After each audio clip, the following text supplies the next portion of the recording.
Treyarch, are you in there? Are you in there, Treyarch? I was cooking my dinner, guys. I just posted a video.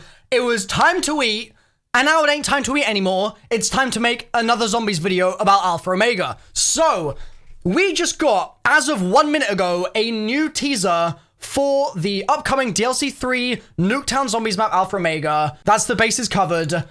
The teaser shows very clearly the Ray Gun Mark II, but Treyarch have said as a caption on the image, time for an upgrade. And around the weapon itself, there are multiple elemental fuses of some kind, loads of redacted text, and some text that actually might be able to be made out. So let's have a little deeper look into what this says. Just before we do that, and there's a date here, so this is going to be really interesting to do some digging into, I want to quickly say that this isn't really a surprise. And what I mean by that, I'm not being like down in the dumps about this, I'm just saying this gun was added to Blackout a while ago. And when that happened, a question kind of went around the community of, okay, that's cool that this is in Blackout, like there was a little tiny mini quest that you could do to get it, but is a zombies gun.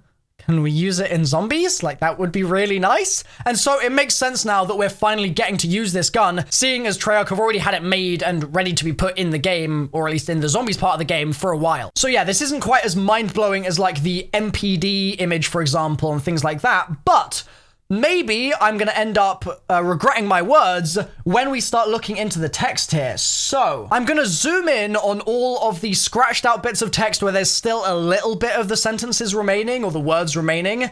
And you guys in the comments section can let me know if you think you can figure out what each bit says. This, I'm just not sure of, to be completely honest with you. That could be a G, A, D, but honestly, it's very, very hard to tell. Then in the top right, I mean, that kind of looks like the end of the word fire, potentially. The bottom left one is longer. It looks like there's a cross, and then there's the words, whatever the words say. But again, really hard to make out that one. And also, who's been using Tipex on the blueprints? It's 2019, man. You don't use Tipex in 2019. You gotta show you're working, Treyarch. And then in the bottom right, we have, again, a Z, it looks like, at the start of that word there, but an engineer who presumably would be working on this would cross their Z. So Treyarch, you didn't consult any engineers before you did this, clearly. And then we've got the date. And again, some more words that I can't really make out personally, but maybe you guys will have some luck with this. The date says 11/8/65. Now, I nearly made the mistake of reading that as a British date, which would be the 11th day of the 8th month, 1965, but this is actually the 8th of November, 1965. If we want to place this in time, Purnell's radios, which I think are going to be pretty central to the map. In fact, I think Purnell is going to be a really key figure to the entirety of this map. I think that he's going to basically be the Groff of Alpha Omega. His radios end on the 13th of October, 1963. So a fair bit of time will have passed between all of the stuff that he was doing there, convincing McNamara that they needed to build up this defensive system to fight back against Samantha, and the release of this blueprint, or the dating of this blueprint, rather. I think this is also later than all of the classified ciphers. I believe the final dated classified cipher is again 1963. However, there is a bit of paper that I just so happened to make a video about 10 days ago now, before any of these teasers came out, that's from Classified and that has a date of 1965. It's the Broken Arrow, Mount Rushmore, Camp Edwards, Nevada, no foreign nationals, to general staff document that Cream McGee found and that started off a whole load of theories on my channel. This thing is, as far as I'm aware right now, and I'll do more research on this overnight for sure, but I want to get this video up ASAP so that you guys are as informed as possible, as soon as possible. Right now, I think this might be one of the very few documents that actually is from 65 in Classified. I think there's very little that late on in the map. Does that year have any significance in the timeline? Well, not really. Remember, we're outside the timeline now. We're not in that loop anymore, and so the timeline is really a lot less effective at predicting what means what in this offshoot. But if we were in the timeline canon still, we would basically be going between two entries. We've got August 11th, 1963 and September 29th, 1979. So there's a bit of a gap there on the timeline. That, of course, is in the beginning universe. The Dimension 63 universe doesn't even make it to the 60s. So rest in peace, my fallen brothers on that one. Oh, okay. I've gone off on a mental tangent and now I'm going to explain what I'm thinking. So in the next map that would be coming chronologically in the old cycle, Gorod Krovi, there is a message from Rezanov, or at least it's presumably Rezanov. That's what the community kind of assumed as a default stance on it.